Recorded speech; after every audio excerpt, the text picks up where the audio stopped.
जीवन की door. Ramesh class 8 का स्टूडेंट था। वो जब क्लास में होता तब बाहर खेलने के बारे में सोचता, और जब खेलने का मौका मिलता तो वो कहीं घूमने के बारे में सोचता।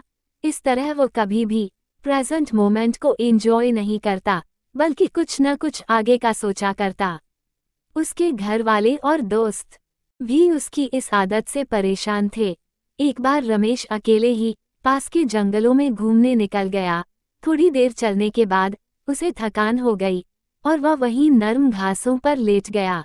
जल्द ही उसे नींद आ गई और वह सो गया। सोने के कुछ देर बाद एक आवाज आई, रमेश रमेश। रमेश ने आंखें खोलीं तो सफेद वस्त्रों में एक परी खड़ी थी।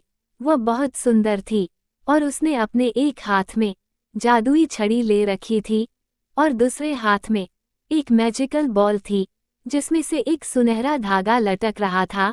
रमेश परी को देखकर खुशी से झूम उठा और कुछ देर परी से बातें करने के बाद बोला, आपके हाथ में जो छड़ी है उसे तो मैं जानता हूँ, पर आपने जो ये बॉल ली हुई है उससे ये सुनहरा धागा कैसा लटक रहा है।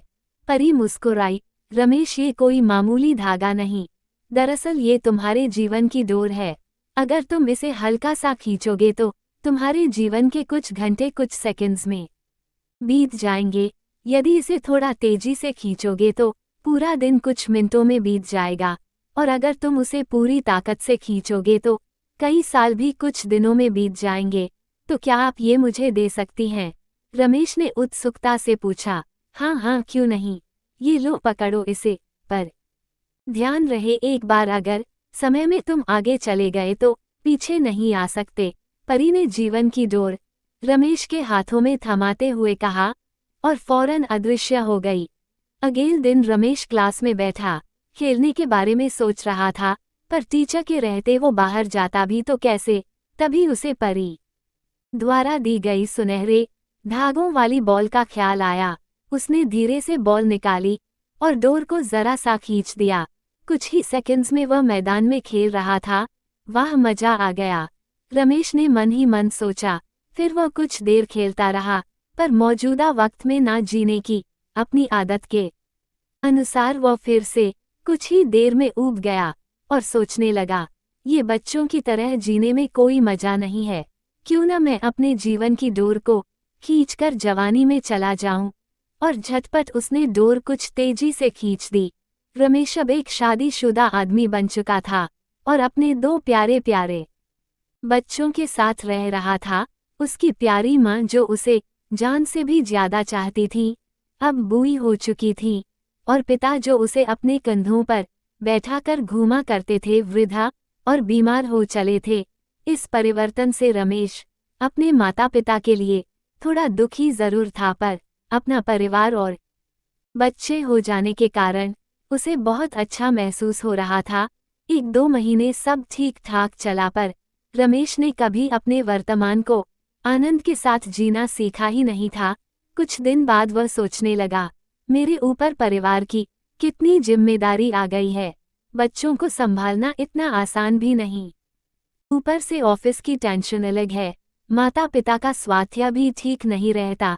इससे अच्छा तो मैं रिटायर हो जाता और आराम की जिंदगी जीता। और यही सोचते सोचते उसने जीवन की डोर को पूरी ताकत से खींच दिया।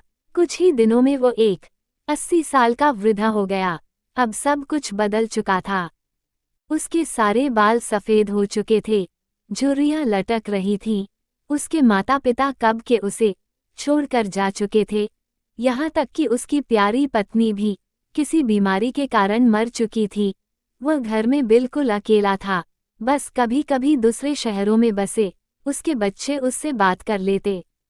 लाइफ में पहली बार रमेश को एहसास हो रहा था कि उसने कभी अपनी जिंदगी को एंजॉय नहीं किया। उसने न स्कूल डेज में मस्ती की, न कभी कॉलेज का मुंह देखा।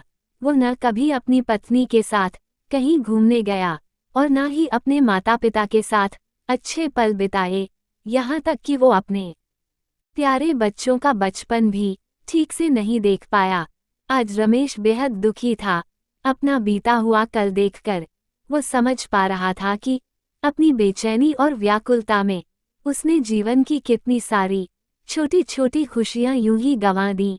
आज उसे वो दिन याद आ रहा था जब परी ने उसे वो मैजिकल बॉल दी थी। एक बार फिर वह उठा और उसी जंगल में जाने लगा, और बचपन में वह जिस जगह परी से मिला था वही मायूस बैठ अपने आंसू बहाने लगा। तभी किसी की आवाज आई, रमेश रमेश। रमेश ने पलट कर देखा तो एक बार फिर वही परी उसके सामने खड़ी थी। परी ने पूछा, क्या तुमने मेरा स्पेशल गिफ्ट एंजॉय किया? पहले तो वो मुझे अच्छा लगा, पर अब मुझे उस गिफ्ट से नफरत है। रमेश क्रोध में बोला, मेरी आंखों के सामने मेरा पूरा जीवन बीत गया और मुझे इसका आनंद लेने का मौका तक नहीं मिला। हाँ, अगर मैं अपनी जिंदगी नॉर्मल तरीके से जीता तो उसमें सुख के साथ दुख भी होते, पर मैजिकल बॉल के कारण मैं उनमें से किसी का भी अनुभव नहीं कर पाया। मैं आज अंदर से बिल्कुल खाली महसूस कर रहा हूँ। मैंने ईश्वर का दिया ये अनमोल जीवन बर्बाद कर दिया। रमेश निराश होते हुए बोला, ओहो, तुम तो मेरे तोहफे के शुक्रगुजार होने की बजाय उसकी बुराई कर रहे हो। खैर, मैं तुम्हें एक और गिफ्ट दे सकती हूँ, बताओ क्या चाहिए तुम्हें? परी ने पूछा।